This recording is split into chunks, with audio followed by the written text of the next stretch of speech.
प्रसिद्ध सरकारी वकील उज्ज्वल निकम यांनी अलीकडेच दाऊद इब्राहिमच्या हस्तकासंदर्भातील एक थरारक किस्सा उलगडला। त्यांनी सांगितले की एका खटल्यादरम्यान दाऊदच्या हस्तकाने न्यायालयात धमक्यांचा प्रयत्न केला होता, मात्र निकम यांनी कोणतीही भीती न बाळगता खटल्यात यश मिळवलं। हा प्रसंग त्यांनी एका कार्यक्रमात उलगडताना उपस्थितांनी टाळ्यांचा उत्स्फूर्त प्रतिसाद दिला। निकम यांच्या धाडसाचं आणि न्यायासाठीच्या निष्ठेचं कौतुक सर्वत्र होत आहे। त्यांनी पुन्हा एकदा दाखवून दिलं की कायद्यापुढे कोणतेही अंडरवर्ल्ड ताकद टिकू शकत नाही। दाऊद इब्राहिमचा जवळचा मनुष्य ज्याच्या विरुद्ध मी खटला चालवला, एका व्यापाराच्या खुनाबद्दल त्याला पोर्तुगालहून आणण्यात आलं आणि त्याला जन्मठेपेची शिक्षा झाली। मैंने उसे कहा कि तुझे वडील वकील असताना आपने ये रास्ता क्यों चुना? अब तो तुम्हें यहां तो सजा तो भुगतना है, हम तो तुझे छोड़ने वाले नहीं।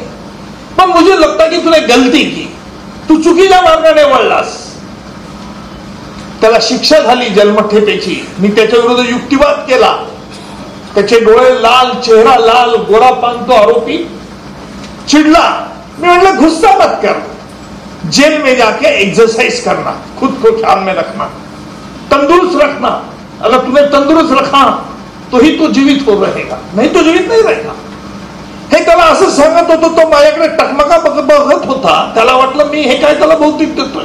आपल्याला आश्चर्य वाटेल की ज्या वेळेला 6 महिन्यानंतर मी आजारी पडलो, कोर्टात मुंबईच्या न्यायालयात गेलो नव्हतो 4-5 दिवस, त्याच्या एका मित्राने ज्याच्या विरुद्ध खटला चालवत होता त्याला तुरुंगात ही बातमी दिली, अरे निकम साहब तो बीमार हो गए, निकम साहब आए नहीं, ट्रायल नहीं चल पड़े।